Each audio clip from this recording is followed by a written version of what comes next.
Family and fellow soldiers, I'm the Professor, and this is the Moment of Truth.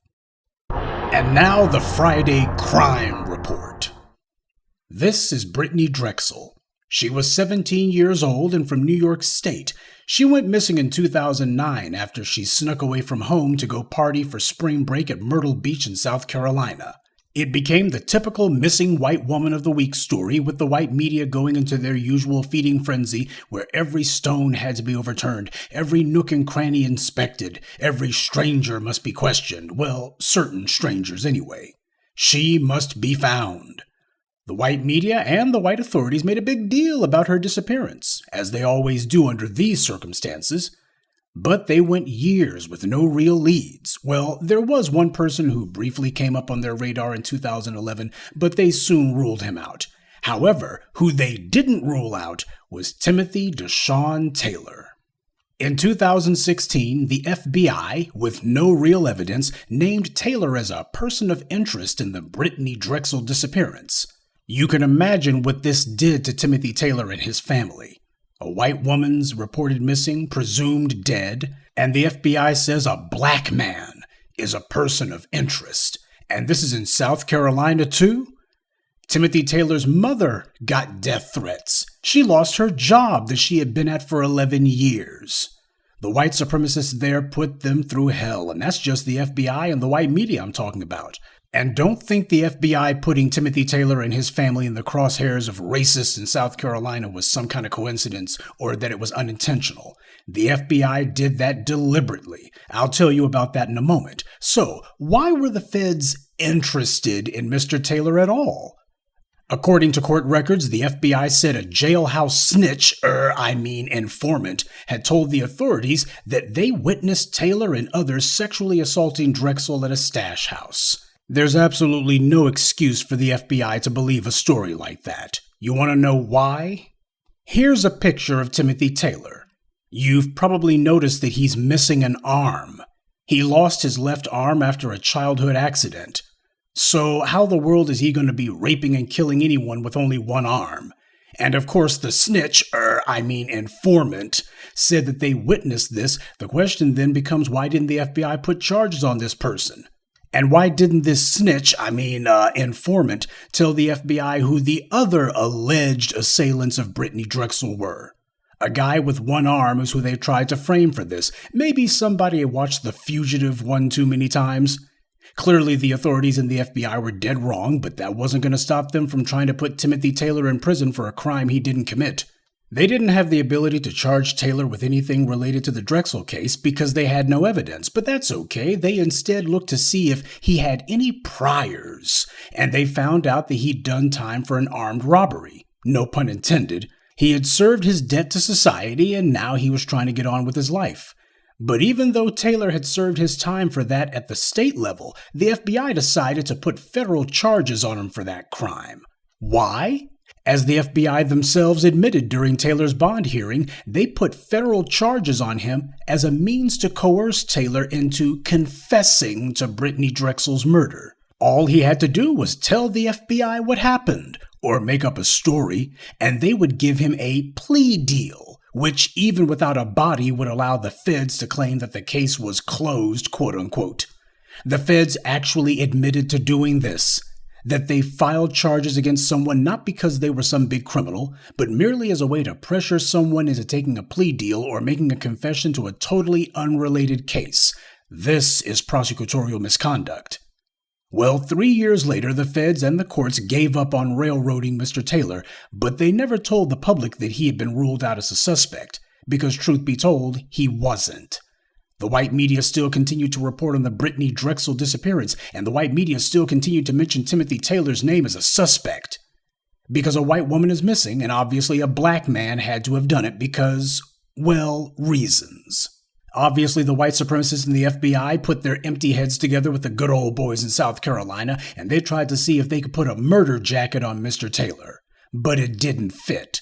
Now, they made a ton of noise about Timothy Taylor being a person of interest in the disappearance and possible murder of Brittanee Drexel, but they didn't make much noise at all when this last week they finally caught the man who actually killed her. But that makes sense that they wouldn't publicize his name, that they wouldn't make a big deal about him. Remember when I told you that the FBI had a person of interest in 2011 who they quickly ruled out? I didn't give you his name because the FBI and the other white authorities didn't feel the need to publicize him either. And that person of interest from 2011 is the man who has now confessed to kidnapping, raping, and murdering Brittanee Drexel. This is Raymond Moody. He's been charged with the rape and strangulation of 17-year-old Brittanee Drexel. And for the record, yes, he does have both his arms.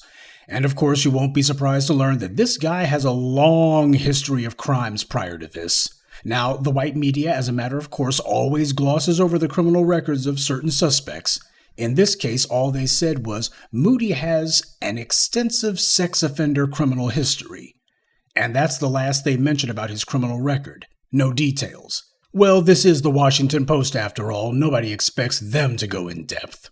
This is part of how the white media maintains its phony narratives. They simply leave out whatever information doesn't fit the narrative.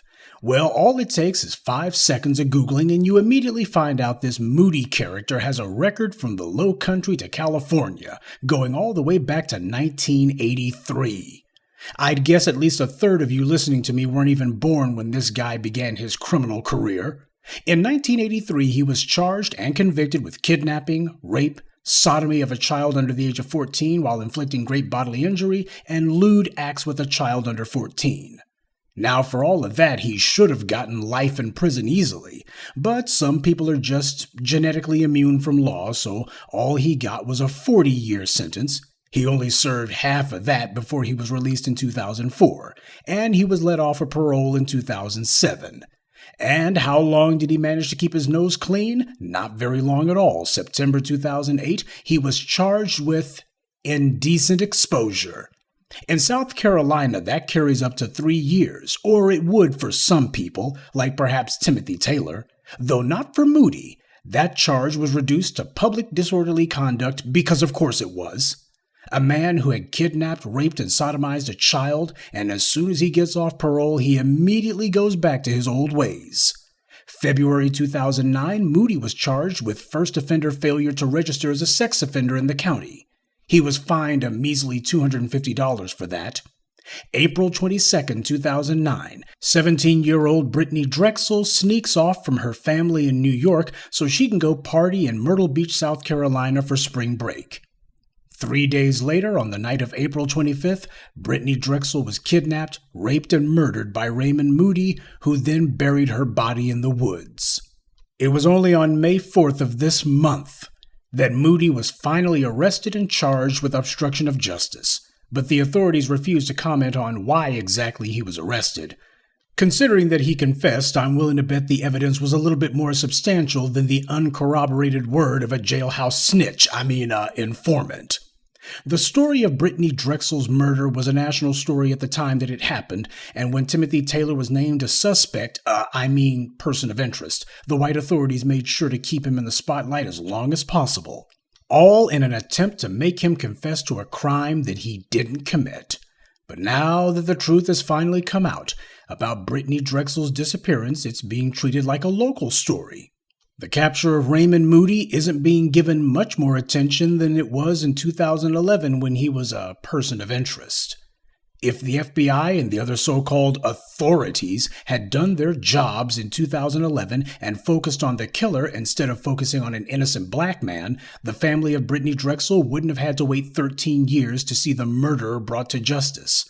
But the truth is, if the authorities had done their jobs at all at any point, Brittanee Drexel wouldn't have died in the first place. If Moody had gotten the life sentence that his heinous crimes in 1983 actually warranted, Brittanee Drexel would still be alive. Hell, if they had made Moody just serve out his entire sentence of 40 years, Brittanee Drexel would still be alive. If only he had been put on trial for that indecent exposure charge in 2008. If he had been, he would have been too busy in court to rape or kill anyone. That indecency charge took place in September 2008. That's a little over 6 months before he murdered Brittanee Drexel. That was the best chance to disrupt Moody's predation. Had the authorities done anything other than refuse to do their jobs and refuse to act, Brittanee Drexel would still be alive today because Raymond Moody would have been too tied up in court, unable to go stalking victims at Myrtle Beach. The guy was giving all the warning signs that he had gone right back to being a full-on sexual predator, but all of these signs were ignored. The problem wasn't that none of the authorities saw what Moody was doing. The problem was the authorities chose not to do anything about it. And that's a consistent pattern that we see across the board with American law enforcement and its judicial system.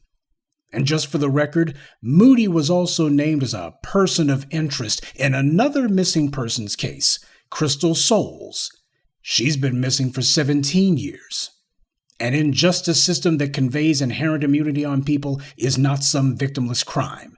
It allows rapists and killers like this Moody character to remain free, and it also makes innocent people into targets. A law enforcement apparatus that habitually and consistently refuses to put charges on people when they have a record and it's obvious they're becoming bolder in their criminality, that's a threat to everyone. A media who obsesses over who robs a liquor store but really doesn't care about who kidnaps and rapes children, that's a media that sets the stage for these tragedies. There's two victims in this entire fiasco: Timothy Taylor and Brittanee Drexel. Brittany was assailed by one person. Timothy Taylor, on the other hand, was attacked by the FBI, local authorities, the white media, and cowardly punks who threatened him and his family. That Moody character, he isn't the only one who's supposed to be in a jail cell right now. Those crooked FBI agents need to be joining him. And why not? After all, they confessed to their crime, just like Moody did. And that's this week's Friday Crime Report. Keep your eyes open and stay on alert, because there's a lot worse criminals out there than the ones that the white corporate media chooses to talk about. Good day, and be one. I'd like to take a moment to mention some of our contributors: Abraham, Wesley Monroe, Harvey Wilmore, Isaac, and Angel Minor. Salute to them, and thank you to everyone for listening, liking, and sharing this message. Black empowerment only exists because of you.